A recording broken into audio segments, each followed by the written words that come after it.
नमस्कार. 70,000 कोटीच्या फाईलवर देवेंद्र फडणवीस नव्हे तर माजी उपमुख्यमंत्री आर पाटील यांनी सही केली होती. हे वादग्रस्त विधान करून अजित पवारांनी आपल्या सध्याच्या मित्राला आणि त्या म्हणजे अर्थात देवेंद्र फडणवीसांना आणि त्या मित्राच्या बॉसला म्हणजे अर्थात पंतप्रधान नरेंद्र मोदी ज्यांनी 70,000 कोटीचा घोटाळा वगैरे डायलॉग भोपाळमध्ये एका पब्लिक मीटिंगमध्ये मारले होते आणि त्याच्यानंतर अवघ्या 3 दिवसात अजित पवार हे राष्ट्रवादीत भाजप बरोबर उपमुख्यमंत्री बनलेले होते. त्या सर्वांना एक प्रकारे क्लीन चीट देण्याचा एक हास्यास्पद प्रयत्न केलेला आहे.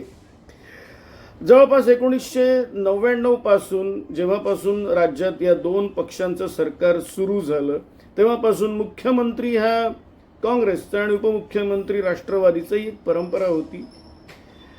आणि कॅबिनेट मंत्रीपद असल्यामुळे अजित पवारांना मात्र ते उपमुख्यमंत्री पद मिळायला चक्क 2010ची वाट पाहायला लागलेली होती.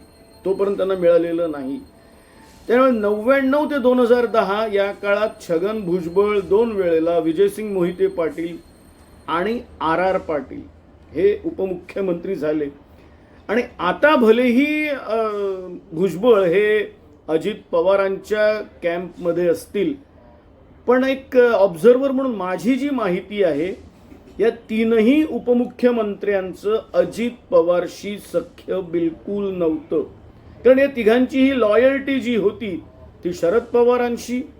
मात्र अजित पवार हे कॅबिनेटमध्ये असू दे किंवा आपलं त्यांचं एक डॉमिनन्स जे असायचं. आता आपण येऊया 70,000 कोटीवर. 70,000 कोटीच्या बद्दल बोलताना त्यांनी एक असं कॅज्युअल विधान केलं की अरे 70,000 कोटी तर 1 मे 1960 पासून आतापर्यंत झालेल्या पगार सरकारी नोकऱ्यांच्या पगाराची सुद्धा तेवढी रक्कम नाही, एवढा माझं कसं काय वगैरे.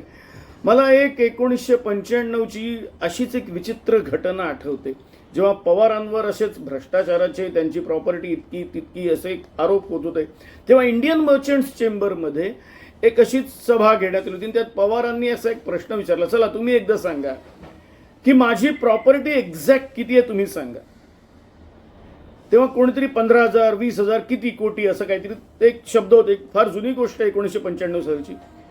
आणि अशाच वेळेला अशाच प्रकारचं जे विधान जे आज अजित पवारांनी केलेलं आहे तशाच प्रकारचं विधान त्यावेळेला महाराष्ट्र टाइम्सचे संपादक गोविंद तळवलकर जे एक ऑब्झर्वर म्हणून तिथे उभे होते पण अर्थात ते सुद्धा त्यांची जी विचारसरणी ते नेहमी पवार समर्थक एक प्रकारचे असायचे.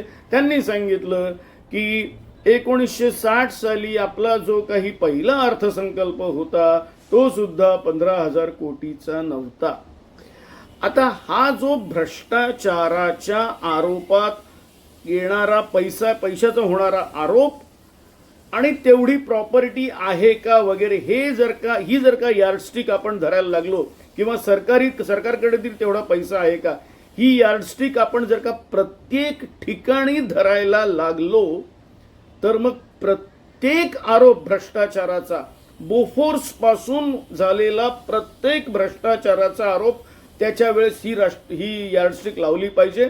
आणि नंतर आपल्याला लक्षात येईल की या आरोपात तथ्य नाही ही वस्तुस्थिती आहे. मग आपण आता प्रश्न मग तुम्ही म्हणाल की मला एक्झॅक्टली काय म्हणायचं. मला हे म्हणायचं आहे की आज आरनी सही केली हे सांगून अजित पवारांना काय मिळालंय.